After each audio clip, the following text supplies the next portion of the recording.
तुम तुम्हारे गुण न छोड़े, मैं तो करी बहुत दुष्टाई। मैं तो कर्म किए अति नीचे, पर तुम राखी मूल संगाई। मूल संबंध राज्य ने निभाया है, हमने नहीं निभाया। हमने क्या कर्म किए हैं हम अच्छी तरह से जानते हैं। राज्य पल पल हमसे प्रेम करते हैं। हम 24 घंटे में रोक आकर आधा घंटा, 15 मिनट, 1 घंटा बस यही तो करते हैं। से समय माया के काम करने पड़ते हैं, क्योंकि जिस दुनिया में हमें रह रहे हैं उसमें शरीर के भरण पोषण के लिए धन चाहिए, छत चाहिए। इन आवश्यकताओं की पूर्ति में हम लग जाते हैं। लेकिन यह नहीं सोचते कि हमारा जीव जो थोड़ी देर के लिए भी ध्यान करता है, राज्य से प्रेम करता है, तो उसके बदले में क्या मिलता है।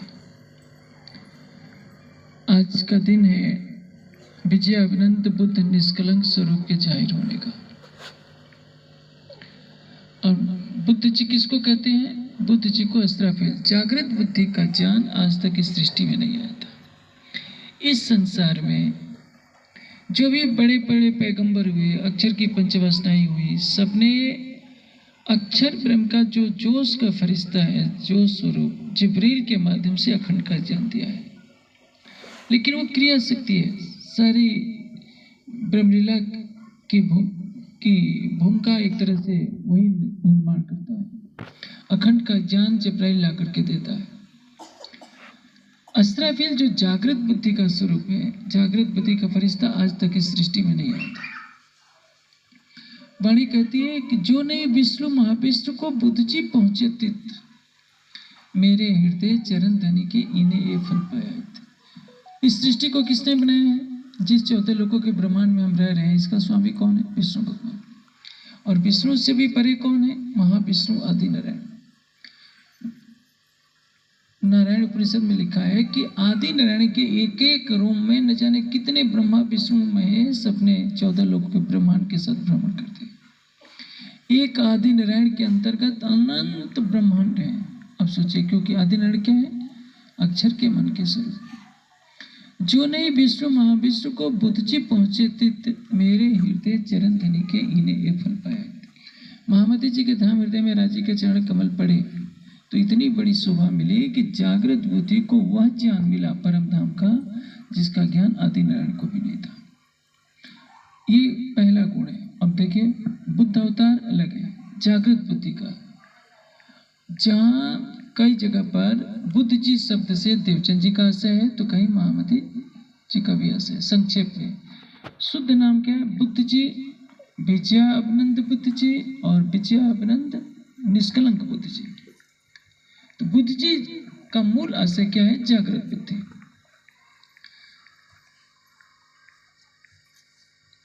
ये, और जहाँ विजयाभिनंद किसको कहते हैं? विजय जिसका अभिनंदन करती है उसको विजयाभिनंद कहते हैं। विजयाभिनंद कौन है? सतगुरु धनी से देवचंद जी। और विजयाभिनंद बुद्ध निष्कलंक कौन है? निष्कलंक किसको कहते हैं? अवतार जो ने कलंको सो अश्व अधूरे रोयो, पूर्व देखियो नहीं नैनो तुरी को कलंकित तो कहो। घोड़े को कलंकी, कल की कहा गया है। आजकल बहुत चल रहा है ना, सनातन पौराणिक बंधु ये मानते हैं कि कल की अवतार प्रकट होगा। कल के अवतार का मतलब कल के रूपो असो ईश्वर च परात्परम। कल के रूपी क्या है? जागृत बुद्धि का घोड़ा। घोड़े पर सवार आएगा तो पुरुष देखियो नहीं नैनो तुरी को कलंकित तो कहो। घोड़े को कलंकी कहा, कल की कहा दिया गया है। किसी ने घोड़े पर बैठे हुए सवार को नहीं देखा है। घोड़ा 3 पैरों पर स्थित है और 1 पैर को खड़े रखा है। इसका अर्थ क्या है? संसार में आज तक 3 वेदों के रहस्य थे, 4थे वेद का रहस्य कोई नहीं जान पाया था। अथर्ववेद क्या है? अथर्ववेद में केन सूक्त है, वो ब्रह्मपुरी का वर्णन करता है। आज तक सृष्टि में कोई भी नहीं जान सका। नारायण के मुख से वेदों का प्रकटन हुआ, नारायण के अंदर अव्याकृत की ज्ञान धारा आई, लेकिन नारायण स्वयं अथर्ववेद के रहस्य नहीं जानते। किसी भी ऋषि को नहीं मालूम था। अथर्ववेद का केंद्र सूक्त है। नवरंग स्वामी जी ने तारतम्य ज्ञान के प्रकाश में बताया है कि किस तरह से वो दहराकाश है। ब्रह्मपुरी कहाँ है? दिव्य ब्रह्मपुरी ही सब ब्रह्म आत्मा प्रतिष्ठम। सृष्टि में कोई नहीं जान सका। मैं कह रहा हूँ, जब आदि नारायण को नहीं पता तो विष्णु भगवान को कहाँ पता? विष्णु भगवान को नहीं पता, ऋषियों को मुनियों को कहाँ पता? अक्षर की पंचवासनाएं भी नहीं बता पाई कि जो दहराकाश है उसका वास्तविकाश क्या है। सभी शरीर में घटाते रहे। ये बहुत आध्यात्मिक ज्ञान की अंतिम सीमा है जहां तक कोई भी सृष्टि का प्राणी नहीं पहुंच सका। लेकिन क्या है, श्री प्राणनाची का स्वरूप जब प्रकट होता है तो उसमें क्या कहा है कि मेरे हृदय मेरी संगति ऐसी सुधरी, बुद्ध बड़ी हुई अक्षर, तारतम्य सब सुध परी, लीला अंदर के घर। अक्षरातीत के चरण कमल महामती जी के धाम हृदय में विराजमान होते हैं तो परिणाम यह होता है कि वेद कथेब के सारे रहस्य उजागर होते हैं। देवचंद जी के साथ लीला होती है, ब्रज रास और धाम की सुधरती पर जागने की सूचना है। जागने कैसे होगी? खिलवत परिक्रमा सागर श्रृंगार के ज्ञान के बाद जागृत होनी है। और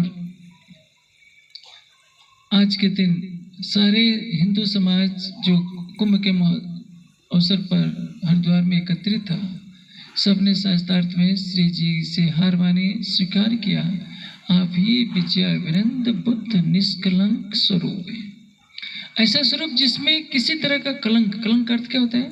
कमी न रह जाए। ब्रज रास और धाम की शुद्धति पर जागने की सुधना है। किसको? सदगुरु धनसिदेव सिंह जी को। लेकिन प्राणनाथ जी के स्वरूप में एक ही राज्य है, कोई भेदभाव नहीं है, लेकिन लीला है। जैसे सवेरे का सूरज कुछ कम गर्मी वाला होता है, दोपहर का सूरज वही सूरज होता है जिसकी गर्मी सही नहीं जाती। राज्य जब श्री देवचंद जी के तन में विराजमान होकर लीला करते हैं तो केवल तारतम्य ज्ञान का अवतरण होता है। लेकिन जब महामती जी के धाम हृदय में विराजमान होते हैं तो तारतम का तारतम अवतरित होता है। खिलवत परिक्रमा सागर श्रृंगार, जिसके लिए ब्रह्मांड बाट देख रहा था। अक्षर के दोनों फरिश्ते, अक्षर के दो चश्मे, नासिर नूर नजर, वो बाट देख रहे थे कि कब सच्चिदानंद परब्रह्म महामती जी के धाम हृदय से परम धाम की वाणी का अवतरण करेंगे। और नासिर नूर नजर तारतम वाणी के रस में डूब गए। तभी तो अक्षर की जागृत बुद्धि प्रतीक्षा कर रही थी। धनी जी ध्यान तुम्हारे रे, बैठे बुद्ध जी बरस सहस्त्र चार, 4660 समय बीता दुनिया को भय अचार। बुद्ध जी प्रतीक्षा कर रहे थे। धनी जी ध्यान तुम्हारे रे, बैठे बुद्ध जी। बुद्ध जी कौन? जागृत बुद्धि। किसकी प्रतीक्षा कर रही थी? कि वो निष्कलंक स्वरूप ऐसा आएगा, ऐसा परब्रह्म का स्वरूप आएगा जिसके द्वारा जो मैंने महाराज की लीला का आनंद लिया है, उसके मारिफत, उसके विज्ञान, वास्तविक सत्य का मैं पता कर लूंगी। ये जागृत बुद्धि बाट देख रही थी। तो विजयानंद बुद्ध निष्कलंक स्वरूप की बाट देखने से पहले जागृत बुद्धि को विजयानंद बुद्ध स्वरूप के द्वारा प्रतीक्षा करनी पड़ी। देवचंद जी के पहले तन में वो लीला पूरी नहीं हो सकी, संपादित नहीं हो सकी, तो दूसरे तन में बुद्ध अवतार की इच्छा पूरी होती। जागृत बुद्धि अवतरित होती है। जागृत बुद्धि जो देवचंद जी के तन में विराजमान थी, अब उसकी सारी इच्छा दूसरे तन में पूरी होती। इसको क्या कहते हैं? विजयानंद बुद्ध निष्कलंक स्वरूप। आज हिंदू समाज सोचता है कि संबल ग्राम होगा मुरादाबाद में और वहाँ कल्कि का मंदिर बनेगा। वहाँ कितने झगड़े हैं संबल में, देखिए कि सारे पौराणिक बंधुओं ने मंदिर बना रखे हैं और वो यही समझते हैं कि विष्णु भगवान आएंगे, तलवार लेकर के असुरों का संहार करेंगे। विष्णु से ब्राह्मण के घर, ये तरह तरह की कहानियां बना रखी है। लेकिन ये सारा प्रसंग कहाँ है? सुंदरी च इंद्रा नवाभ्याम चंद्र सूर्यो, दो परम धाम की आत्माएं, पुराण संहिता में लिखा है। कलयुग का पहला चरण ही उसका अंतिम चरण होगा। और सहायम इंद्राया लब्ध्वा कार्यम करे, सब कुछ श्यामा जी करेंगे, लेकिन इंद्रावती जी के तन में श्यामा जी का कार्य पूर्ण होगा। तो आज सबके लिए खुशी का अवसर है कि हमें विजयानंद बुद्ध निष्कलंक स्वरूप के चरणों में रहने का सौभाग्य प्राप्त हुआ है। आज उन्हीं के जाहिर होने का दिन है। लेकिन हमें सोचना होगा कि हमारे ऊपर राज्य ने कितनी कृपा करी है। तुम तुम्हारे गुण न छोड़े, मैं करी बहुत दुष्ट है। पहले के ऋषि मुनियों ने कितनी साधना की है, हम तो कुछ नहीं करते, लेकिन उनको निराकार से परे का ज्ञान नहीं हुआ और हमें बैठे बैठाए घर तक वाणी के माध्यम से राज्य ने हमें क्या नहीं दिया जो नारायण को पता नहीं। जो और तो कड़वा सच कहूं कि अक्षर को पता नहीं, और भी कड़वा कह दो, चूंकि मेरी आदत बन गई कड़वा कहने की, जो श्यामा जी को भी नहीं पता था वो ज्ञान मैं हकट्स में जुदा जानती लावती शब्द में वर्णन। हमारे अवगुणों को नहीं देखा, जो आज तक कोई नहीं जानता था, सब कुछ वाणी में रख दिया। यदि हमारे अवगुण देखे जाएं तो हम कहाँ ठहरते हैं। गीता का भी ज्ञान अवतरित हुआ तो अर्जुन के ऊपर आया। भीष्म पितामह भी है, द्रोणाचार्य भी है, कृपाचार्य है, किसी को श्री कृष्ण ने नहीं बताया, अकेले अर्जुन को बताया, क्योंकि अर्जुन पूर्व जन्म में नर नाम के ऋषि थे और नारायण के साथ उन्होंने तपस्या की थी, पात्रता अर्जुन में थी। सुखदेव जी थोड़ा सा ज्ञान अखंड रास का सुनाने का प्रयास करते हैं, आवेश चला भागे जोश कई पंचाध्याय, जोश चला जाता है तो सुखदेव जी रोने लगते हैं। महामती जी कहते हैं, सुखदेव जी, मुनि जी क्यों रो रहे हो, समझ लो तुम्हारे तन से केवल साक्षी के लिए कहवा दिया गया, अन्यथा ये ब्रह्म सृष्टियों की लीलाएं थी, तुम इसके भी पात्र नहीं थे।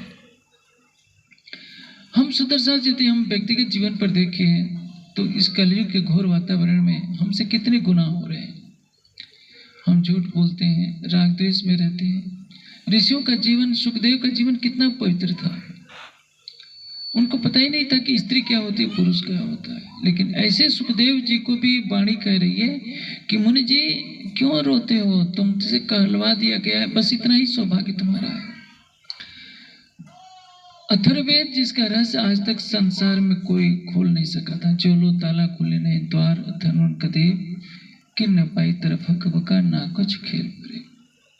अथर्ववेद के रहस्य जब तक नहीं खुल सकते तब तक कोई नहीं बता सकता कि परम धाम कहाँ है। अथर्ववेद कहता है, पुरुष सूक्त कहता है कि परमात्मा कहाँ है, चतुष्पाद विभूति बेहद से परे। संसार में कोई नहीं बता सकता। चारों वेदों के विद्वान भी पढ़ेंगे फिर वहीं भटक जाएंगे, कहाँ माने परमात्मा में पाद कैसे होगा। ये चतुर्थ पाद अव्याकृत सबलिक केवल सस्वरूप, जहाँ निजानंद संप्रदाय में प्राथमिक कक्षा में ये सब बता दिया जाता है कि अक्षर की चतुष्पाद विभूति है। संसार के बड़े से बड़े विद्वान उसको जान नहीं पाते कि वो क्यों है। जैसे एक राजा था, उसका राजकुमार थोड़ा बिगड़ेल किस्म का था, कुछ भी बर्बाद कर देता था। राजा ने एक बार दंड में कहा कि जाओ राजमहल से बाहर निकलो, आज तुम्हें राजमहल से एक दाना भी नहीं मिलेगा, कुछ कमा करके लाओ। और प्रजा को मुनादी फिरा दी कि 1 रुपया भी राजकुमार की कोई सहायता नहीं करेगा। अब राजकुमार जाता है, कभी काम तो बेचारा किया नहीं, मजदूरी करता है, पूरे दिन की मजदूरी जब करके लाता है तो राजा कहते हैं कि देखो एक गरीब कितना परिश्रम करता है तो इतने पैसे मिला, तुम कल तक राजकुमार थे तो तुम्हें धन के महत्व का पैसा नहीं था, तुम पानी की तरह उड़ा रहे थे। हम भी वैसे ही हैं, हम भी बिगड़ेल राजकुमार के जैसे हैं। हमें पता नहीं कि तारतम वाणी में है क्या, तारतम वाणी में क्या है, इसका उत्तर केवल आदि नारायण जानते हैं, विष्णु भगवान जानते हैं, वो ऋषि मुनि जानते हैं, जो त्रिपाद ऊर्ध्व उदयित पुरुषाकार राशि खोजते रह गए। इसलिए वाणी कह रही है, तुम तुम्हारे गुण न छोड़े, मैं करी बहुत दुष्टाई। दुष्टाई किसको कहते हैं? यदि प्रियतम अपनी पत्नी को बार बार बताए कि ये गलती नहीं करना, ये गलती नहीं करना, फिर भी वह करे तो क्या कहा जाएगा? वही कटु शब्द, दुष्ट शब्द प्रयोग होता है। हम देखिए, हम माया के संसार में आकर हमने अपने परिवार बसा लिए हैं। पति पत्नी के मुंह में पत्नी पति के मुंह में, पिता बच्चों के मुंह में, बच्चे माता पिता के मुंह में, भाई बहन के मुंह में, सब रिश्तेदारों में बैठे हुए हैं और सभी जी रहे हैं संसार के रिश्तों को निभाने के लिए। राज्य के लिए कौन जी रहा है? अपनी आत्मा के लिए कौन जी रहा है? क्योंकि राज्य तो दिखते नहीं, लेकिन जो दिखता है वो क्या वो सच होता है? हमारा शरीर दिख रहा है, एक दिन नहीं रहेगा। हमारे भाई बंधु जो दिख रहे हैं नहीं रहेंगे। संसार दिख रहा है, नहीं रहेगा। जो प्रीतम है अनादिकाल से है, वो आंखों से दिखता नहीं, अंतःचक्षुओं से दिखता है। अंतःचक्षुओं से देखने के लिए किसके पास समय है? राज्य हमारी आत्मा के धाम हृदय में बैठे हैं, लेकिन उनको कोई नहीं पूछता है। जैसे कोई किसी के घर अतिथि बनकर आए और कोई पूछे नहीं, तो उस पर क्या गुजरती है? संसारिक रिश्तेदार तो रूठ करके बैठ जाएगा। लेकिन कृंतन में एक प्रकरण आता है, इसमें ब्रज की लीला के दृष्टांत से समझाया गया है। कृष्ण क्या करते हैं? बिना बुलाए किसी गोपी के घर चले जाते हैं। गोपी खींच करके कहती है, नित्य प्रत्यय आंगनटे उगो, जब देखो तो बिना बुलाए हमारे आंगन में चले जाते हो। इसका अर्थ क्या है? आप अपनी आंखें बंद कीजिए प्रतिदिन, तो आपको अपनी आत्मा के धाम हृदय में राज्य देखेंगे। आप 24 घंटे में बेचारे राज्य से, बेचारा शब्द इसलिए कहना पड़ता है, राज्य आपको नहीं छोड़ सकते, आप तो छोड़ चुके हैं। एक बस दिखावा निभा रहे हैं कि हमें तारता मिल गया है, बाणी मिल गई है, तो आधा घंटे के लिए आंखें बंद कर लेनी है, थोड़ी 5 चौपाई पढ़ लेनी है, चरणामृत प्रसाद लेना है। फिर जो सबको अपना प्रिय है, मीठी माया बल्लभ की, उसको कोई छोड़ना नहीं चाहता। इसी को क्या कहते हैं? तुम तुम्हारे गुण न छोड़े, मैं करी बहुत दुष्टाई, मैं तो कर्म की अति नीचे, पर तुम राखी मूल सगाई। हमारे कर्म क्या है? किसी से पूछने की जरूरत नहीं है, हम अपने से पूछें हम क्या करते हैं, राज्य से कितना प्रेम करते हैं। तुम राखी मूल सगाई, राज्य ने मूल संबंध को रखा है। एक गुण जो याद आवे तो तभी उड़े अरवा। राज्य के प्रेम का करोड़ों अंश भी यदि हम पहचान जाएंगे तो हम संसार की तरफ नहीं देखेंगे। जिन जीवों पर परम धाम की ब्रह्मात्मा बैठी है, उन जीवों को परम धाम की ब्रह्मात्माओं का रूप धारण करने को मिलेगा। और वे कोरे से कोरे जीव जो किसी ब्रह्मात्मा का अधिष्ठान बने, जिस पर ब्रह्मात्मा विराजमान है, जो जीव कुर्बानी कर रहा है, उस आत्मा की जागृति में जो सहयोग दे रहा है, उसके कारण उसको परम धाम की ब्रह्मात्माओं का रूप मिल जाएगा। और से सातों बहिष्तों वाले समझेंगे कि यही तो परम धाम की ब्रह्मात्मा है। मेरे गुण अंग खड़े हो से 88 आकार, श्री देवचंद जी का जीव श्यामा जी बन जाएगा, मीराज का जीव राज्य बन जाएगा। इंद्रावती की आत्मा तो अपने मूल तन में जागृत हो जाएगी, राज्य का आवेश स्वरूप अपने मूल स्वरूप को प्राप्त हो जाएगा। लेकिन मीराज का जीव साक्षात राज्य बन जाएगा। और सस्वरूप के दूसरे बहिष्ठ वाले भी यही समझेंगे, ईश्वरी सृष्टि भी समझेंगे कि साक्षात राज्य श्यामा जी लीला कर रहे हैं। ब्रज के कृष्ण, रास के कृष्ण, अरब के स्वरूप सभी केवल सत्स्वरूप की पहली बहिष्ठ में मीराज और श्री देवचंद जी के जीव को ही राज्य समझेंगे।